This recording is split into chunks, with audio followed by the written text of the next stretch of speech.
Hermanos, la gracia y la paz del Señor Jesucristo abunde en cada uno de los corazones de nuestros amados hermanos. Agradecemos al Señor que podemos estar nuevamente en su presencia buscándole, tratando de honrarle por medio de su palabra. En las horas de la mañana estábamos considerando nosotros algunos aspectos de las Escrituras relacionados con los niveles de la comunión.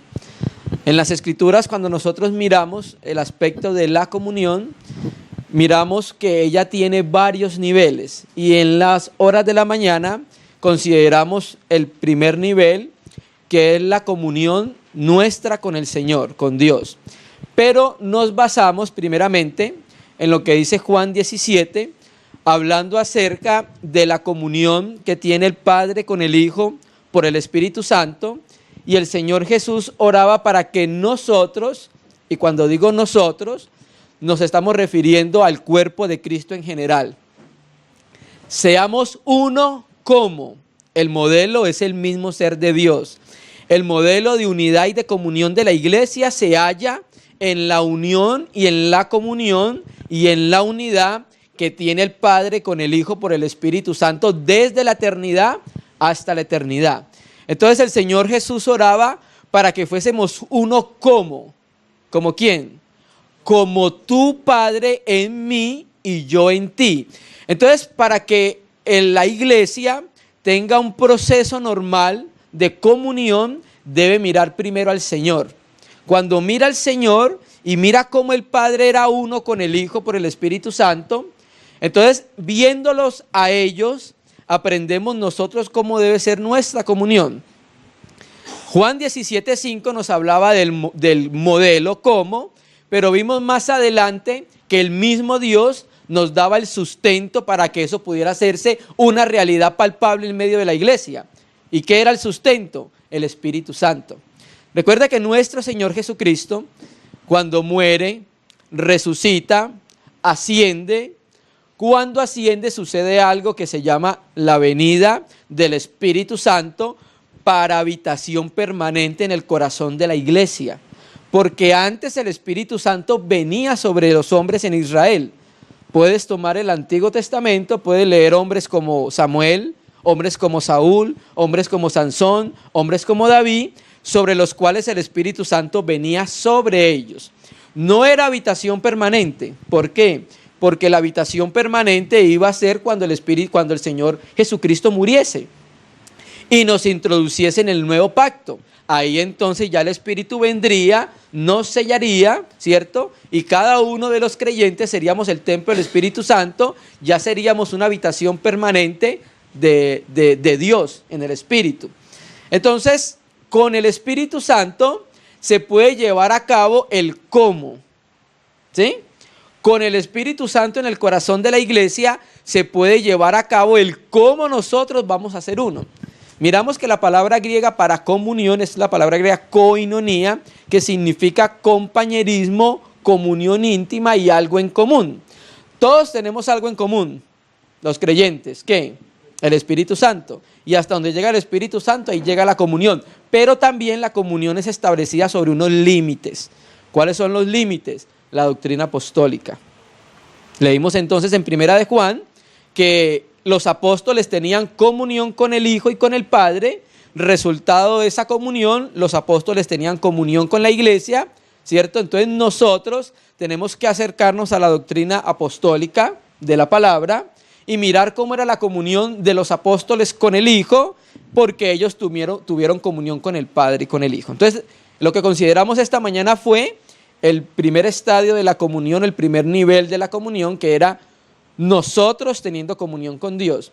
Cuando tenemos comunión con Dios íntima en nuestro interior, va a producir una luz la comunión que nosotros tenemos con Dios en nuestra mente y corazón, y eso nos va a llevar espontáneamente a algo más. ¿A qué?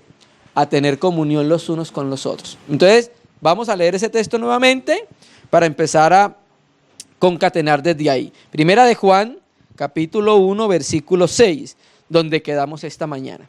Primera de Juan, capítulo 1, versículo 6. Entonces ya leímos que los apóstoles vieron algo y oyeron algo acerca del mismo Señor, del propio Señor Jesucristo, no lo transmitieron, ¿cierto? Y entonces Juan, a quien le escribe la epístola, les dice: nosotros hemos visto y oído al verbo de vida, hemos palpado al verbo de vida, hemos vivido con el verbo de vida. Así que lo que le estamos transmitiendo a ustedes es la vida que se hallaba con el Padre. ¿Para qué? Para que ustedes tengan comunión con nosotros. ¿Por qué? Porque nuestra comunión verdaderamente es con el Padre y con el Hijo. Producto de eso, entonces, Hechos 2:42 leímos que los apóstoles tenían comunión con la iglesia, ¿cierto? Entonces, el resultado de estar en comunión con el Señor, percibiéndolo, tocándolo, estando en su palabra, inmediatamente y espontáneamente vamos a estar en comunión los unos con los otros. Cuando nosotros estamos en comunión con el Señor, vamos a empezar a desear naturalmente y normalmente estar con los hermanos, porque es algo propio del ser de Dios. Dios siempre ha anhelado estar, el Padre con el Hijo. El Padre siempre ha anhelado estar con el Hijo siempre ha anhelado estar con el Padre. Hay una comunión ininterrumpida entre ellos. Ese mismo sentir ha sido depositado en la iglesia por el Espíritu Santo. Entonces, cuando estamos en comunión con el Señor, lo más normal es que deseemos la comunión con los que son de Cristo. Todo aquel que tiene el Espíritu de Cristo es de Él, ¿cierto? Pero recuerde, basándonos en la doctrina de los apóstoles, la comunión tampoco puede ser ingenua. La comunión tiene unos límites establecidos por la palabra.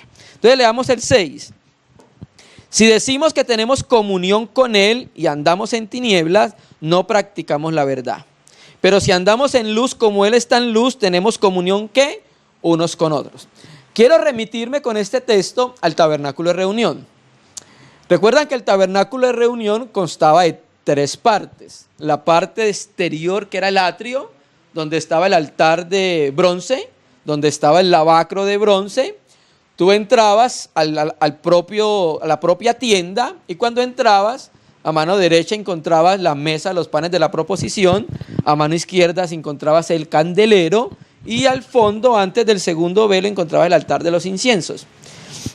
Y hay una particularidad, hermano. La luz del candelero iba a hacer algo. Me iba a iluminar la mesa de los panes de la proposición. ¿De qué me habla a mí la mesa de los panes de la proposición en el candelero? De la comunión del cuerpo de Cristo. Pero tenemos que ser alumbrados. En este caso por el candelero, por la menorá. ¿Cuándo somos alumbrados? Cuando tenemos comunión con Él. Cuando estamos en comunión con Él, recibimos la luz para tener comunión con el cuerpo. Recuerde que somos un solo pan, ¿cierto? Y la mesa de los panes de la proposición nos está hablando de la comunión del cuerpo de Cristo. ¿Qué alumbraba la mesa? El candelero.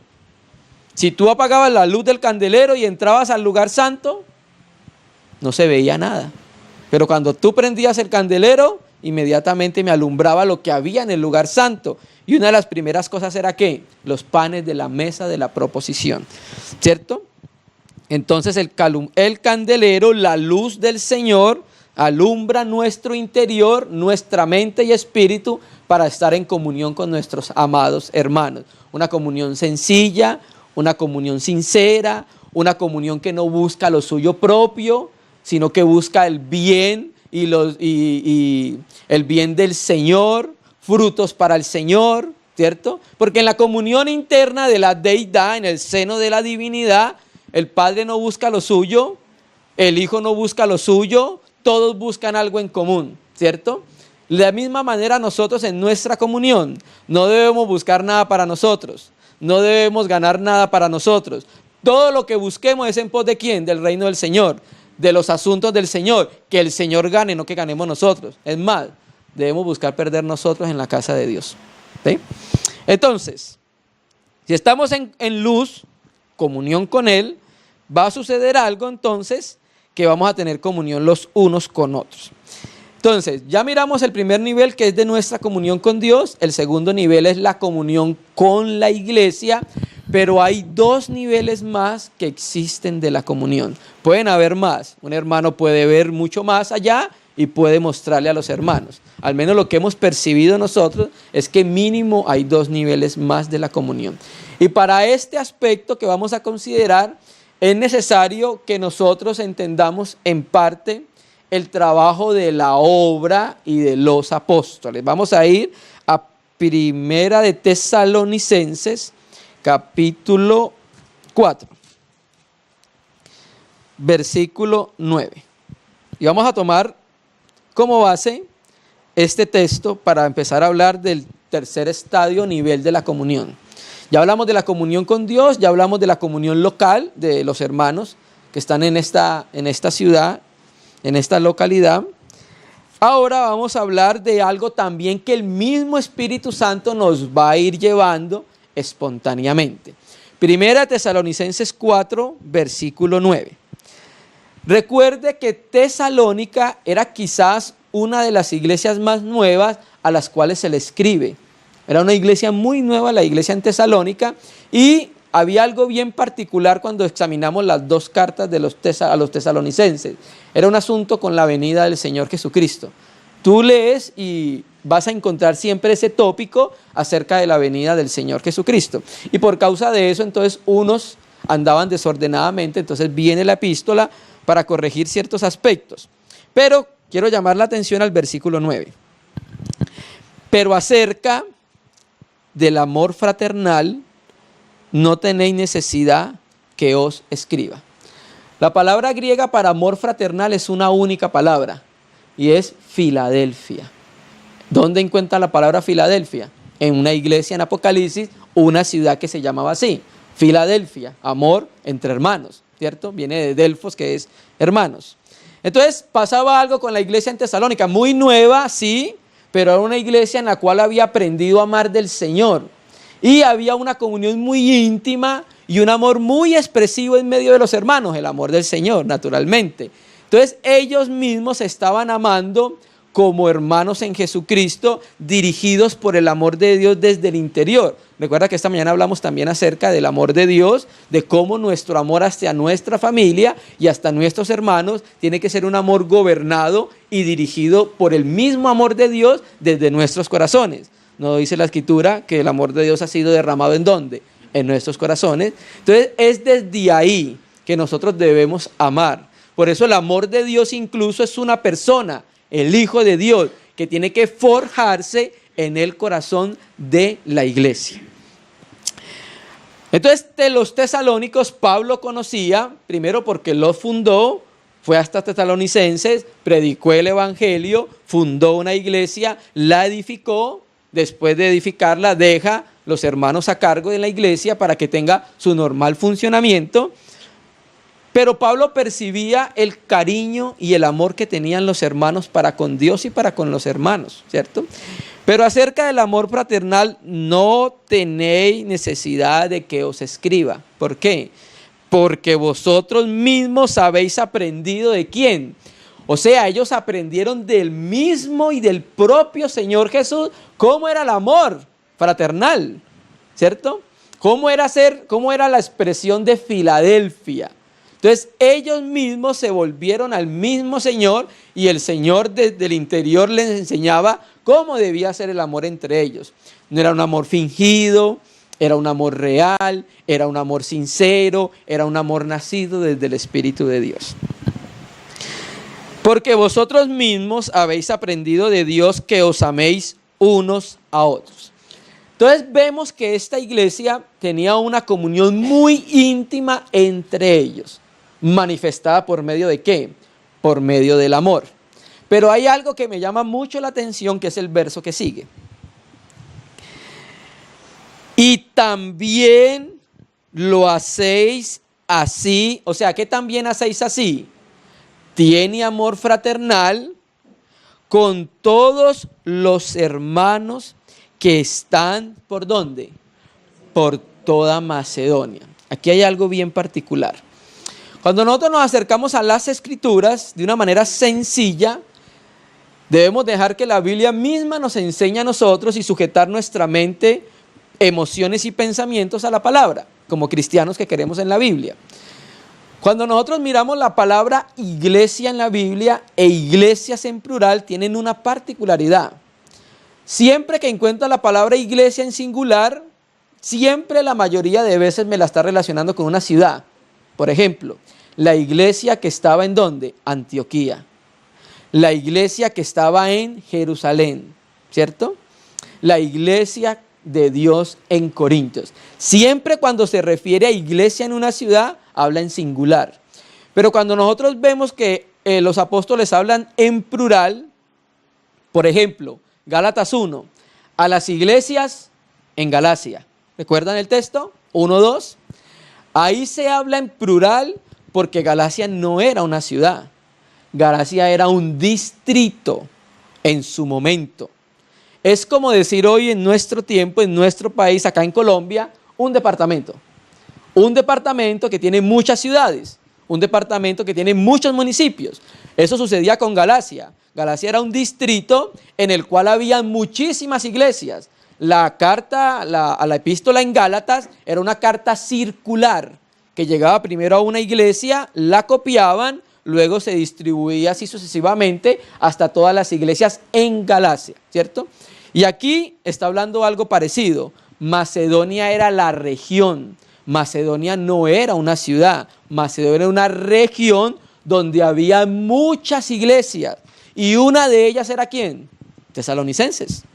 Tesalónica era una de las muchas ciudades que había en Macedonia. Entonces pasaba algo. Los macedonios no solo estaban teniendo comunión con la iglesia local, con sus hermanos, sino que ¿qué? Estaban amando y teniendo comunión con toda ¿qué? Macedonia. O sea que ellos pasaron el límite de su localidad para tener comunión. ¿Sí me hago entender? Por ejemplo, en el departamento de Santander. ¿Sí? Es Santander del Norte, Santander del Sur. Entonces, en el departamento de Santander hay muchas iglesias establecidas por Dios, ¿cierto? Entonces, ¿qué hacían los hermanos en Tesalónica? Tenían comunión con sus hermanos en otras iglesias. Mire solamente el libro de Colosenses. El libro de Colosenses, terminando, te vas a dar cuenta que Colosas estaba muy cerca de la Odisea y de Hierápolis, ¿cierto? Y unas cartas que se leían allá se tenían que leer en Colosas, otras en Colosas, en la Odisea. Y Epafras era el obrero que Dios había levantado por ese sector para que tuviese comunión con los hermanos. Entonces, la comunión con Dios nos va a llevar espontáneamente a la comunión ¿con quién? Con el cuerpo de Cristo. Pero también en la Biblia está registrada la comunión extralocal. ¿Con quién? Con otras iglesias de la región. Porque habían varias iglesias ahí en Macedonia. Tesalónica era una de las muchas ciudades. Creo que Berea era una ciudad también de la región de Macedonia.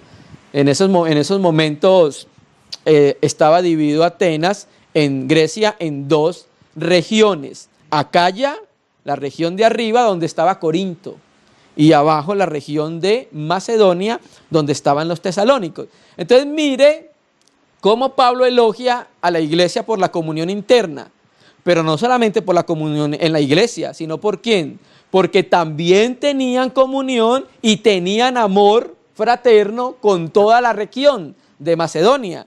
O sea que el amor de los hermanos alcanzó más allá de su iglesia local, hermano. ¿Sí? Entonces ahí vemos un tercer nivel de la comunión. Comunión con Dios, comunión con la iglesia en la ciudad y comunión con la iglesia extralocal. Vamos a mirar otro aspecto de esta misma comunión en Tercera de Juan, capítulo único, y vamos a leerlo desde el versículo 1.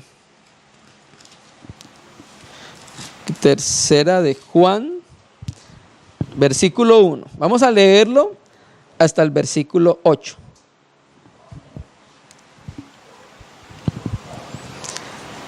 Tercera de Juan, capítulo único, versículo 1. Y lo leemos hasta el versículo 8. Amén, hermano, ¿lo tenemos? El anciano Agayo, el amado, a quien amo en verdad. Amado, Voy a leer de corrido para llegar al aspecto que estamos considerando. Amado, yo deseo que tú seas prosperado en todas las cosas y que tengas salud, así como prospera tu alma. ¿Sí? Esto aquí no está hablando de la teología de la prosperidad, ni nada por el estilo. Cuando habla de la prosperidad del alma de Gallo, está hablando de la prosperidad de la vida del espíritu en el alma de Gallo. Eso es lo que es la prosperidad del alma. No son asuntos materiales y terrenales. Era que la vida del espíritu pudiese permear el alma de Gallo. Y en el alma de Gallo, sus emociones, mente y voluntad fueran dirigidas por el espíritu desde el interior, ¿cierto? Pues mucho me regocijé cuando vinieron los hermanos y dieron testimonio de tu verdad, de cómo andas en la verdad. Entonces aquí vamos a considerar este aspecto y el contexto. ¿Cuál es el contexto de esta epístola? El apóstol Juan tenía un compañero de obreros que trabajaban en la obra apostólica, visitando las iglesias. ¿Qué pasa? Una de esas iglesias que había sido fundada por Juan, donde estaba Gallo, fueron los hermanos que trabajaban con Juan a visitar a Gallo, ¿cierto? Cuando los hermanos van a visitar a Gallo, están con Gallo, están con la iglesia, vuelven donde Juan y le dicen, oye, mira cómo está la iglesia donde Gallo, en la ciudad donde se reunía, porque acá no nos dice qué ciudad es, ¿cierto? Mira cómo está la comunión, mira cómo están los hermanos, Gallo es un hermano muy amado, Gallo es un hermano muy servicial, ¿cierto? Pues vámonos a leer. Mucho me regocijé, dice Juan, cuando vinieron los hermanos, y dieron testimonio de tu verdad, de cómo andas en la verdad. Y la verdad no es más que una persona. O sea, Gallo estaba viviendo en Cristo. El texto, Juan 14, yo soy el camino, la verdad. O sea, la verdad es una persona, aunque la verdad también habló, y eso se convierte en su doctrina, ¿cierto? Pero lo que estaba viviendo Gallo era que estaba viviendo al Hijo de Dios. Entonces, cuando llegan los hermanos que colaboraban con Juan a la casa de Gallo, pues ¿qué hace Gallo? Recibe a los que son del Señor. Recibe a los compañeros de Juan en la obra que están teniendo, ¿cierto? Y entonces Juan le escribe la carta. Gallo, aquí vinieron los hermanos que estuvieron allá en la iglesia donde tú estás y dieron testimonio de tu amor, de cómo tú andas en la verdad. O sea, no te has desviado ni a derecha ni a izquierda, estás viviendo a Jesucristo y los hermanos dieron testimonio de eso, ¿sí? No tengo mayor gozo que el oír que mis hijos andan en la verdad. Por esa palabra mis hijos entendemos nosotros que la iglesia donde estaba Gallo era un producto del trabajo apostólico del apóstol Juan, ¿cierto? Porque muchas veces ese término es utilizado por Pablo. Habla de mi hijo Onésimo que engendré en prisiones. Naturalmente que Onésimo no era hijo literal de Pablo. Onésimo era un esclavo, era esclavo de Filemón, ¿cierto? Pero cuando dice lo engendré es porque le prediqué el evangelio, porque creyó a la predicación del evangelio y entonces por eso dice que es mi hijo. Entonces aquí la iglesia donde estaba Gallo era producto del Espíritu Santo por medio de la obra apostólica del apóstol Juan y de los compañeros que estaban con Juan. Entonces después de la visita de los hermanos, Juan le escribe inspirado por el Espíritu Santo, ¿sí? Y escribe, Gallo, no tengo mayor gozo que oír que mis hijos, aquellos que engendré, aquellos que edifiqué, todavía permanecen en la verdad. ¿Amén? Y en la verdad es permanecer en Jesucristo, en toda la doctrina del Señor Jesucristo. Y la doctrina del Señor Jesucristo se resume en el amor. Por eso Juan es uno de los hermanos que más percibió el amor de Dios. Por eso escribe tanto acerca del Señor Jesucristo como el amor, ¿cierto? Le sigue diciendo Juan a Gallo, amado, fielmente te conduces cuando prestas algún servicio a los hermanos, especialmente ¿a quién? A los desconocidos. La palabra griega para desconocidos, ahí exenos, xenox, que traduce más literalmente forasteros o extranjeros. Si tienes la Biblia textual, puedes confirmar que ahí dice donde dice servicio especialmente a los forasteros. ¿Por qué forasteros? bueno, desconocido, creemos que es mejor traducir forastero o extranjero, porque aunque no lo conoce de vista, hay algo común entre ellos. Porque estos hermanos eran los que habían salido de donde Juan y estaban visitando las iglesias y habían ido a la casa de Gayo, ¿cierto? Entonces Juan le escribe acerca de la hospitalidad que tuvo Gayo con estos hermanos. Y entonces dice: amado, fielmente te conduces cuando prestas algún servicio a los hermanos, especialmente a los desconocidos o los forasteros. Los cuales, ¿quiénes son los cuales? Los forasteros. ¿Qué hicieron los forasteros? Han dado ante la iglesia testimonio de tu amor. ¿Te ves? Entonces esos forasteros eran forasteros para Gayo, pero eran colaboradores del apóstol Juan. Entonces cuando van donde Juan, cuando van donde Gayo y lo visita, vuelven otra vez a Juan y le dicen: hay un testimonio precioso allá donde vive Gayo. Qué iglesia tan preciosa, qué hermanos tan dados a practicar el amor de Cristo. Entonces lo que le está diciendo: los cuales han dado ante la iglesia testimonio de tu amor, y harás bien en encaminarlos como es digno de su servicio a Dios, para que continúen su viaje. Entonces aquí estamos viendo que Gayo no solamente tenía comunión en su casa, en su iglesia local, sino ¿con quién? Con los hermanos que eran compañeros de la obra apostólica de Juan, ¿cierto? Entonces mire que ahí es el otro nivel de la comunión, parecido al que estábamos hablando ahorita, comunión extralocal. Hermano, Dios tiene millones de hijos sobre la faz de la tierra. Dios ha engendrado muchos hijos sobre la faz de la tierra, ¿cierto? Y cada uno de ellos es nuestro amado hermano. Somos uno con Él. Así algunos no tengan conciencia de unidad de cuerpo, pero nosotros entendemos que si son de Dios, que si son de Cristo, de la misma manera nosotros somos de Dios y de Cristo como lo son ellos, ¿cierto?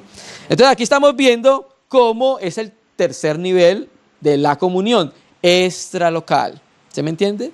Y eso va ayudando a la iglesia a que se desarrolle en su mente y corazón la conciencia de unidad de cuerpo. Hace muchos años yo me estuve reuniendo con algunos hermanos que decían que solamente éramos nosotros y no había nada más. ¿Sí me entiendes?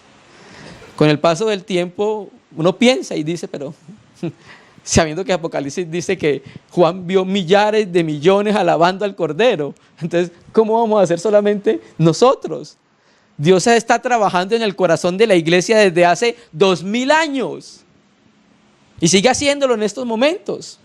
Entonces eso va librando al cuerpo de Cristo del sectarismo. Los apóstoles al principio eran sectarios. Josué era sectario. ¿En qué sentido? Bueno, ustedes recuerdan ya, creo que el libro de Números, cuando vino el Espíritu Santo en el campamento y unos empezaron a profetizar. Y habían otros que empezaron a profetizar y no estaban en el campamento. Entonces Josué, en ese momento se le olvidó, sectario. Moisés, impídeselo, que no profeticen porque es que no están acá.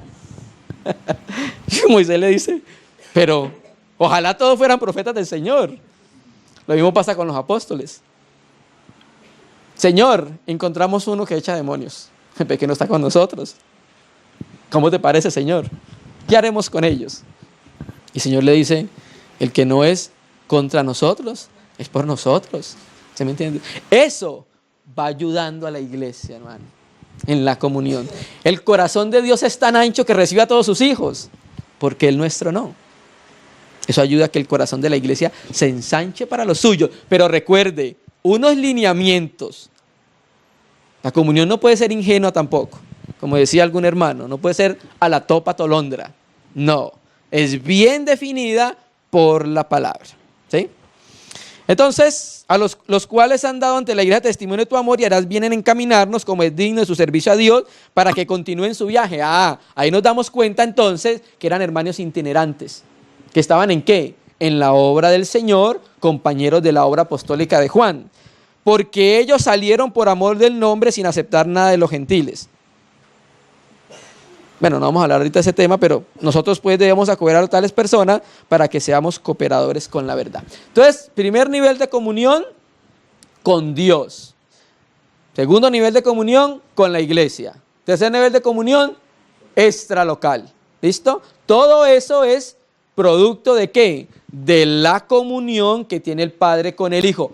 ¿Cómo? Señor, Padre, oro para que la iglesia sea una. ¿Cómo? ¿Cómo? O sea, el modelo. Tú en mí y yo en ti. ¿Listo? Y pasemos al último, decimos nosotros, pero creo que hay muchas más cosas para considerar. Pero lo que hemos visto nosotros es esto. Primera de Corintios 1:1. Primera de Corintios 1, versículo 1. Contexto de la epístola a los Corintios, sobre todo el capítulo 1, 2 y 3. Habían divisiones en la iglesia, pero estas divisiones no eran por los obreros, era por la misma iglesia. ¿Por qué? Precisamente por esto que venimos hablando. Pablo fundó Corintios, él lo dice claro en 1 Corintios 3, ¿cierto? Él les predicó, él los edificó, pero había más obreros en la región. ¿Quién era uno de ellos? Apolos. Hechos 19-18 nos muestra cómo Apolos visitaba también la iglesia en Corintios. Pero también estaba el apóstol Pedro. En Hechos de los Apóstoles, en Hechos miramos cómo dice también que Pedro visitando a todos los hermanos. Entonces había un compañerismo en la obra para visitar las iglesias. ¿Para qué se visitaban después de establecerse? Lo dice Pablo claro. Yo planté, ¿sí? ¿Quién regó? Apolos. La palabra potizo significa proveer de bebida. Entonces, ¿qué pasaba? ¿Qué es lo que hacía Apolos cuando visitaba la iglesia? Refrescaba la iglesia un poquitico, ¿cierto? En el mismo espíritu de Pablo, había un compañerismo de trabajos entre ellos. Y también Pedro iba a visitar la iglesia, al menos en Corinto lo sabemos. Entonces, claro, la iglesia empezó a sectorizarse, a tener facciones. Entonces uno decía, no es que yo soy de Pablo, no es que Pablo me predicó, Pablo me engendró, Pablo me edificó. Y otro decía, bueno, sí, pero es que usted no ha escuchado predicar a Apolos. Hechos 18 dice que era varón poderoso y lo cuenta en la escritura. No, yo me voy con Apolos. Y otro decía, pues bueno, sí, está bien que Pablo nos predicó, está bien que Apolos es poderoso en la escritura, pero es que Pedro anduvo con el Señor, yo me voy para donde Pedro. Entonces la misma iglesia, los mismos hermanos se estaban dividiendo, hermano. Entonces unos que decían, no, ni de Pablo, ni de Pedro, ni de Apolo, nosotros somos de Cristo. ¿Está bien o no está bien? Está bien, pero depende con el corazón que lo digas. Si dices, es que nosotros somos de Cristo y ustedes no. Si lo dices, sí, somos de Cristo con ustedes, aunque están equivocados, porque no son de Pedro, no son de Pablo y no son de Apolo, estamos bien, ¿cierto? Somos de Cristo, claro que sí, pero con una conciencia clara, que así como nosotros somos de Cristo, cada uno de los que está sobre la faz de la tierra es de Cristo, hermano. ¿Sí? Entonces Pablo, inmediatamente cuando el Espíritu Santo lo guía a escribir esta epístola, el segundo versículo trata el problema de división. Versículo 1, Pablo, llamado a ser apóstol de Jesucristo por la voluntad de Dios, y el hermano Sóstenes. O sea, no era solamente Pablo, era Sóstenes. A la iglesia de Dios que está ¿en dónde? En Corinto. A los santificados en Cristo Jesús, llamados a ser santos. Aquí hay algo bien extraño. Ya no fuimos santificados en Cristo Jesús porque somos llamados a ser santos. Hay algo que hemos visto en la palabra, que es la posición y la experiencia de la posición. Por ejemplo, ¿nosotros somos santos? Sí, eso lo dice la Biblia, somos apartados para Dios en posición. Ahora, ¿qué está haciendo el Espíritu Santo con las disposiciones en nuestra vida? Que eso no solamente se quede en una posición, sino que sea real.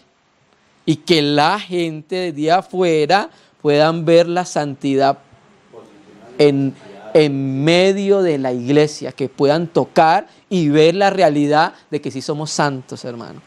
O sea, la iglesia, cada uno de nosotros, somos responsables del testimonio de la luz depositada en nuestros corazones. La luz no se puede esconder debajo de un almud. ¿Sí me entienden? Entonces, cuando no se da un testimonio claro del Señor, las personas no van a ver la santidad. ¿Cómo era el Hijo de Dios santo? ¿A dónde va a encontrar el mundo que Dios era santo? En la iglesia. Nosotros somos la reproducción de eso, hermano. Pensemos en eso. ¿Listo? A la iglesia de Dios que está en Corintios, con todos los santificados en Cristo Jesús, llamado a ser santos. ¿Con quién? Con todos. O sea, aquí Pablo está dando la estocada final al problema de la división. Es como en Juan 1:1. Por un lado, Juan le corta la cabeza al arrianismo y por el otro lado le corta la cabeza al unicitarismo. Juan 1:1. En el principio era el Logos. Preexistencia. El Logos estaba ante Dios. Distinción de personas. Y el Logos era Dios. Divinidad.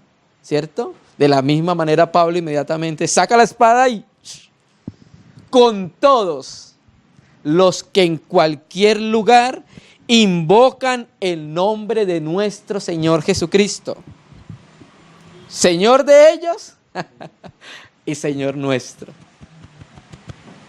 Este cuarto estadio, nivel de la comunión, es comunión universal. Comunión universal. A manera de testimonio, hace poco en la casa recibimos unos hermanos de la tribu en Berá, cristianos en Jesucristo. Iban a ir a la ciudad donde vivimos nosotros a visitar unas instalaciones de donde están estudiando ellos. Y un hermano nos llamó, me dijo, hermano, hay unos hermanos que van para allá, son de la tribu en Berá, ¿y qué tales? Para ir allá a visitarlos. Señor de ellos y Señor nuestro. Claro, amén, son los hijos de Dios. Nuestra casa es la casa del Señor. Son hermanos en Jesucristo. Dios los engendró de la misma manera que nosotros. Amén, hermanos. Somos de Cristo. De Semberá del Panamá. Entonces, hermano, el último estadio es el estadio de la comunión universal. Que tanto nosotros como un hermano que esté en Mongolia es de Cristo. Y somos hermanos, ¿cierto? Entonces, eso libra a la iglesia del sectarismo. Y abre el corazón y lo ensancha para que sea tan ensanchado como el corazón de Dios. ¿Tú me entiendes? Va guardando la iglesia. Va guardando la iglesia. Es necesaria la comunión en estos niveles, pero el mismo Señor la va a producir. Eso no lo puede producir nadie. La palabra en el corazón de la iglesia, ¿cierto? Yo planté, Apolos regó, pero, gracias a Dios hay un pero, el crecimiento, el auxano es la palabra griega que significa aumento. El aumento lo da Dios. ¿Aumento de qué? Aumento de la vida divina. Cuando la vida divina va aumentando en nuestro interior, va renovando nuestra manera de pensar y empezamos a juzgar y a ver cómo juzgaría y vería a Dios. ¿Sí me entiendes? Entonces, ese es el último, está la comunión universal, completamente clara en la Biblia, ¿cierto? Algún hermano puede haber visto algunos estadios más de la comunión, esto es lo que hemos percibido, que nosotros como hermanos debemos practicarlo. No solamente se queda acá, tiene que llegar acá, el corazón de la iglesia. Entonces terminemos con dos textos para complementar la comunión universal. Éxodo 26, tabernáculo de reunión. Vamos a Éxodo 26. El tabernáculo de reunión era un lugar donde Dios iba a tener comunión con su pueblo, Israel. Israel iba a edificar ese lugar para que Dios pudiese manifestarse, estar en medio de su pueblo, ser uno con su pueblo, ¿cierto? Y en la Biblia hay una numerología bíblica, no cabalística, bíblica. Hay ciertos números en la Biblia que enseñan verdades, ¿cierto? Y hay ciertos colores en la Biblia que enseñan verdades. Hay ciertos minerales en la Biblia que enseñan verdades, ¿cierto? Entonces, aquí vamos a mirar un aspecto del tabernáculo de reunión. Quiero llamar la atención a la comunión universal. Harás, Éxodo 26:1, harás el tabernáculo de 10 cortinas de lino torcido, azul, púrpura y carmesí, y los harás con querubines de obra primorosa. Aquí llamamos la atención al número 10. Número 10 en la Biblia significa número de las naciones. Número 10. Génesis 10, tabla de las naciones, ¿cierto? Entonces aquí vemos que hay 10 cortinas en el tabernáculo de reunión, y tabernáculo es una figura de lo que es la iglesia, donde está la presencia de Dios. En el tabernáculo había algo, lo más importante, que era el arca del pacto, hecha de oro, y de allí hablaba Dios. Eso es lo más importante, que hace referencia a nuestro Señor Jesucristo, que tenía oro por dentro, madera y oro por fuera. 2. La longitud de la cortina de 28 codos y la anchura de la misma cortina 4 codos. Todas las cortinas tendrán una misma medida. 5 cortinas estarán unidas con la otra y las otras 5 cortinas unidas con la otra. Y harás la lazada de azul. ¿A qué le recuerda 5 con 5, 10? Las 10 vírgenes. 5 sensatas, 5 insensatas. Y harás lazada de azul en la orilla de la última cortina de la primera unión, lo mismo harás en la orilla de la cortina de la segunda unión. 50 lazadas harás en la primera cortina y 50 lazadas en la orilla de la cortina que está en la segunda unión. Las lazadas estarán contrapuestas una con la otra. Hará también 50 corchetes de oro, los cuales enlazarán las cortinas la una con la otra. ¿Y qué termina diciendo el texto? Se formará el tabernáculo. Pero lo más importante es el versículo 3 y 4. 5 cortinas estarán unidas una con la otra, las otras 5 cortinas unidas una con la otra, y harás las lazadas de azul en la orilla de la última cortina de la primera unión, lo mismo harás en la orilla de la cortina de la segunda unión. ¿Qué es el azul? El azul es lo celestial. ¿Qué unía las 5 cortinas con las 5 cortinas? Lo del cielo. ¿Qué nos une a nosotros?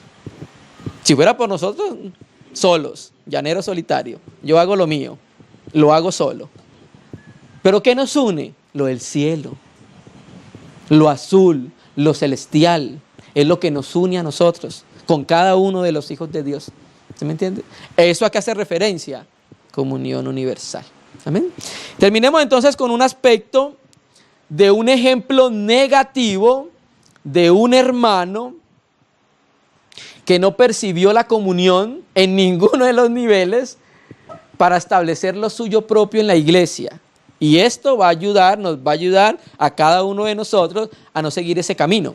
Recuerda que en la Biblia hay ciertos caminos. El camino de Balaam, el camino de Jeroboam, el que hizo pecar a Israel. Hay varios caminos, ¿cierto? El camino de Caín.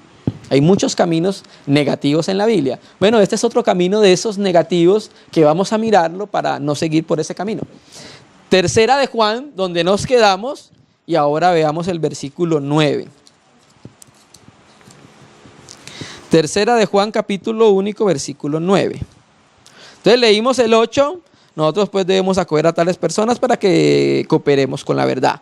9. Yo he escrito a la iglesia, pero Diótrefes, al cual le gusta tener el primer lugar entre ellos, no nos recibe. Ya miramos cuál era el contexto de la epístola de tercera de Juan. El contexto es que la iglesia donde estaba Gallo era una iglesia fundada por Juan. Los hermanos que estaban visitando la iglesia eran obreros en la obra con el apóstol Juan. Iban, visitaban la iglesia y volvieron donde Gallo. Juan escribe algo a la iglesia que él fundó. Quizás Diótrefes era uno de los líderes de la iglesia.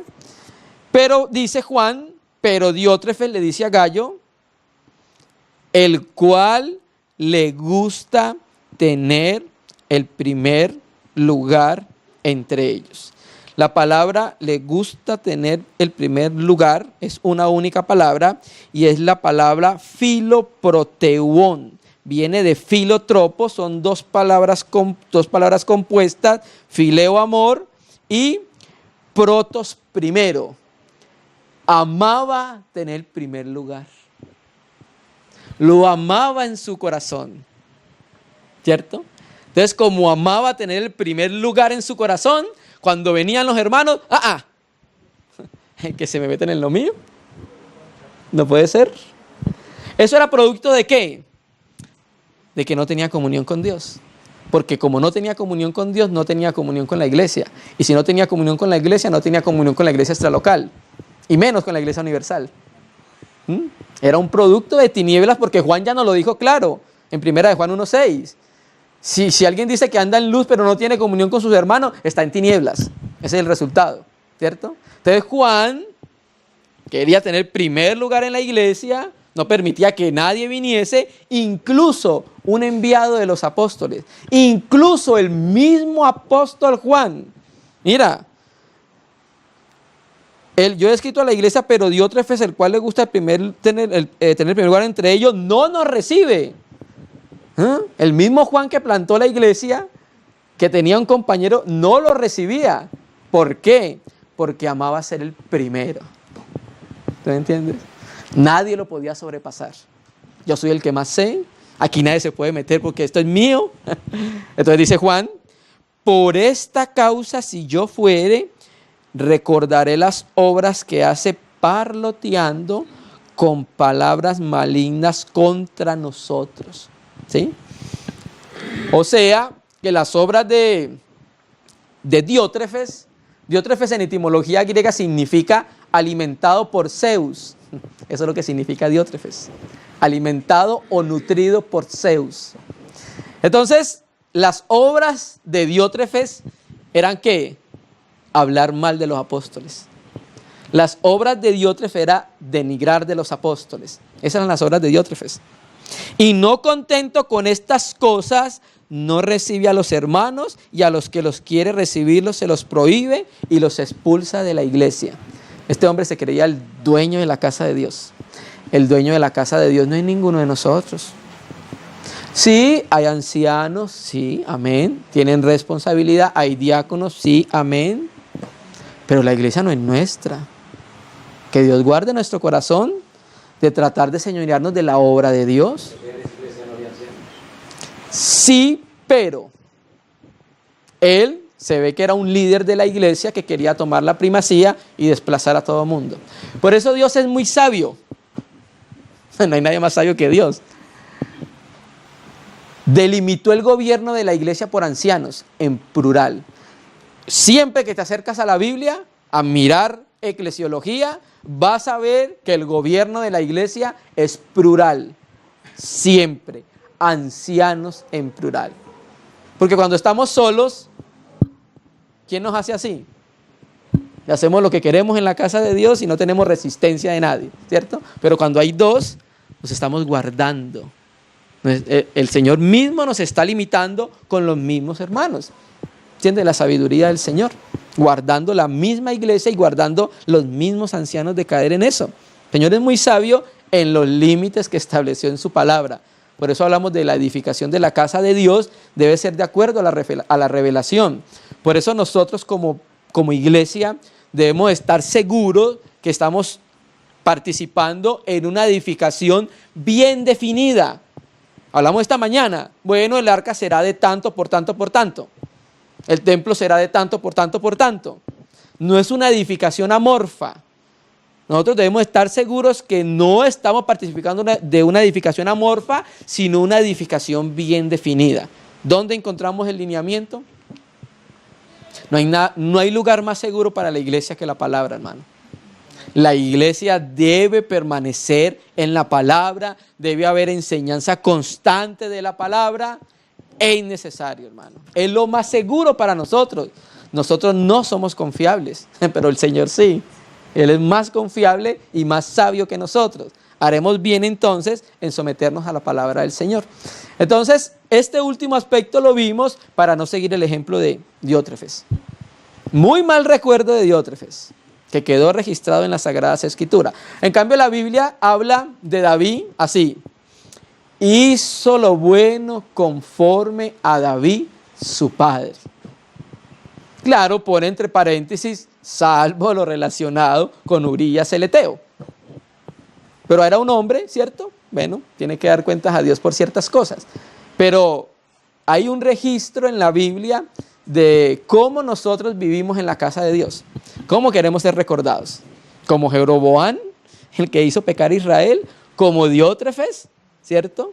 O como aquel que ayudó en la casa, así como en Romanos 16.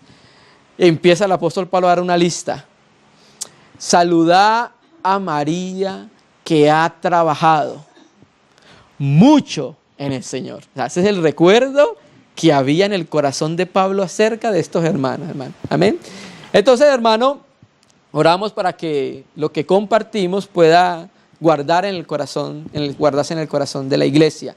La comunión con Dios, la comunión con la iglesia, la comunión extralocal y la comunión universal, hermano. Amén. Vamos entonces a orar al Señor y no sé si pasamos a un tiempo de preguntas con los hermanos acerca del tema, hermano. Amén. Vamos a orar.